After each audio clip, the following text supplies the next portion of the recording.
Muito obrigado por terem nos aguardado no intervalo. Estamos aqui com o programa Saúde Entre Amigos, conversando com o Dr. Antônio, e vamos abordar sobre próstata e desenvolver sobre esse assunto que é muito comentado.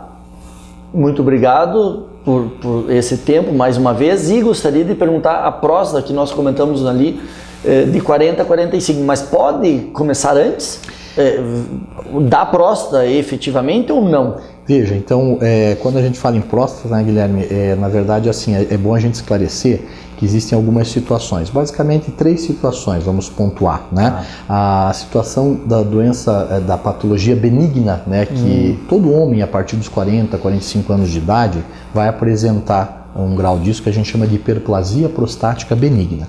Isso vai acontecer com todos nós, né, a partir dos 40 a 45 anos, é um processo natural do envelhecimento, né? Isso vai levar a um aumento da próstata progressivo, em que alguns homens, o que determina isso também é um fator genético, mas em alguns homens vão ter um crescimento maior e outros vão ter um crescimento menor da próstata. A questão é que a uretra, né, tem uma porção que atravessa a próstata, né, e então a próstata vai crescendo e ela pode ir lentamente obstruindo o canal uretral. Né? Então isso leva, né, a sintomas de obstrução, de dificuldade miccional, né? Então, o paciente começa a apresentar sintomas como diminuição da força do jato miccional, né? Ele tem uma frequência urinária maior, ele vai várias vezes ao banheiro, ele não consegue esvaziar completamente a bexiga, né?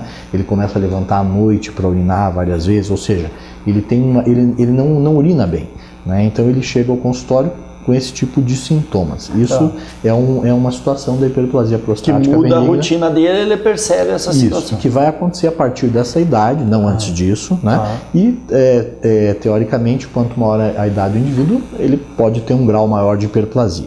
Essa é uma situação. A outra situação é em relação, por exemplo, às infecções, né, da próstata, as prostatites, que são afecções de um processo infeccioso, inflamatório infeccioso, né, uma prostatite, que esse sim pode atingir um indivíduo jovem, 20, 30 anos, certo?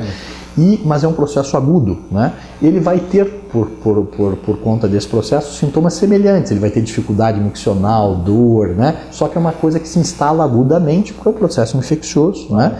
E que ele vai ter esses sintomas. Às vezes é um paciente que chega bastante assustado até o consultório porque ele não tem sintoma nenhum, né? E ele desenvolve, né, essa infecção, uma prostatite, né? Sim, chega essas mudanças e chega assustado, né? E você trata, né, geralmente uma terapia medicamentosa, você resolve esse problema. Então essa seria uma segunda situação, né, das prostatites.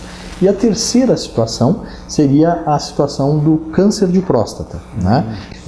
A situação do câncer de próstata, essa sim que eu acho que é importante a gente colocar, né? Por quê? Porque nos interessa, obviamente, fazer o diagnóstico do câncer da próstata numa fase inicial. Quando eu digo numa fase inicial, o indivíduo nem apresenta sintoma nenhum, ele não tem sintomas, né? Então, por isso dos exames preventivos, periódicos e rotineiros, né? Então ele vem fazer essa avaliação periódica, ele não tem sintomas, né? Fazendo um paralelo com as mulheres fazem um exame preventivo ginecológico anual, né? E por quê? Porque quando, obviamente, você tem um diagnóstico de um tumor nesta fase, você pode tratá-lo de forma efetiva, né? E, obviamente, então, visando a possibilidade, inclusive, de cura do indivíduo, né? É diferente de você fazer um diagnóstico de um tumor numa fase mais avançada, você vai ter limitações do ponto de vista terapêutico, né?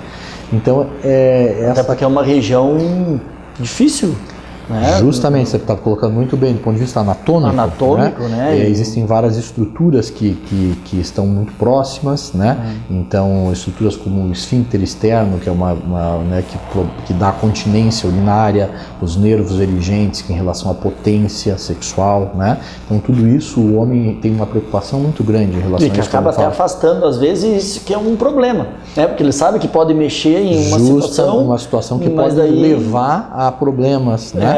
E daí ele deixa de vir e daí causa um problema no futuro. Justamente, um problema maior, né? Mas nesse sentido, Guilherme, é muito interessante porque, assim, então, hoje em dia, né, E a gente até, como você comentou, né, até esteve agora no Congresso Americano de Urologia em San Diego, na Califórnia, é um assunto que cada vez vem se tornando mais frequente, né, nos congressos do ponto de vista desse diagnóstico precoce, que já é feito há muitos anos, algumas décadas, eu posso dizer assim, né, mas que por conta disso nós temos aumentado o contingente de pacientes com diagnóstico do tumor de próstata.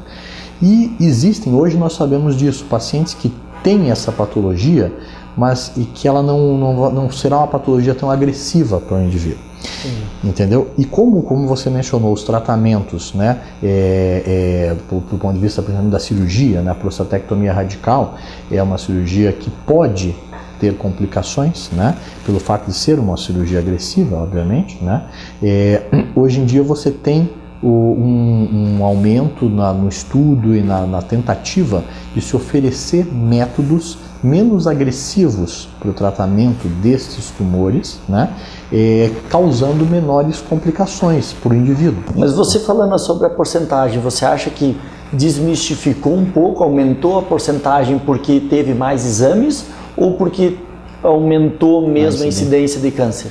Não é que aumentou a incidência real da patologia, mas se faz mais diagnóstico hoje, entendeu? Então aumentou a porcentagem. Justamente, o N... Isso, justamente depois do advento do PSA, né, que é um exame do PSA, que a gente chama de antígeno prostático específico, um exame de sangue, nos auxiliou muito, né, a gente pode dividir a história do câncer de próstata, a era antes e após o PSA, obviamente, né. Que também só se faz acima dos 40 anos, isso. Ou não, você pode fazer antes, mas não... Então isso inclusive são algumas determinações, né, que estão causando inclusive discussões na comunidade urológica, né, mas em relação ao uso, né, do exame do PSA, e mudando um pouco algumas diretrizes, né? Por exemplo, não se recomendando de forma geral a realização do PSA antes dos 40 anos de idade. Provavelmente a população, Guilherme, também essa é uma outra diretriz desse consenso, que provavelmente se beneficie mais da realização dos exames de PSA é a população que estaria hoje entre os 55 e 69 anos de idade, né? Eu não estou dizendo que a gente não faz PSA fora dessa faixa etária, não é isso, né? Mas essa população é que se beneficiaria mais, né?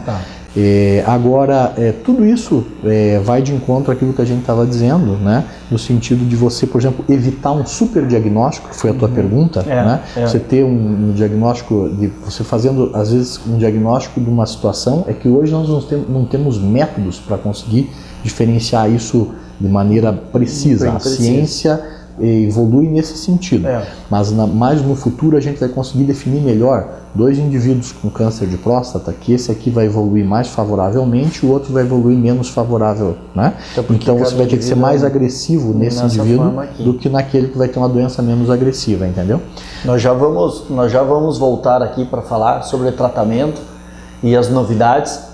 E sempre o tempo nosso é curto, acho que vamos pedir para aumentar isso daí, porque o pessoal tem muitas informações, e já voltamos com o programa Saúde Entre Amigos.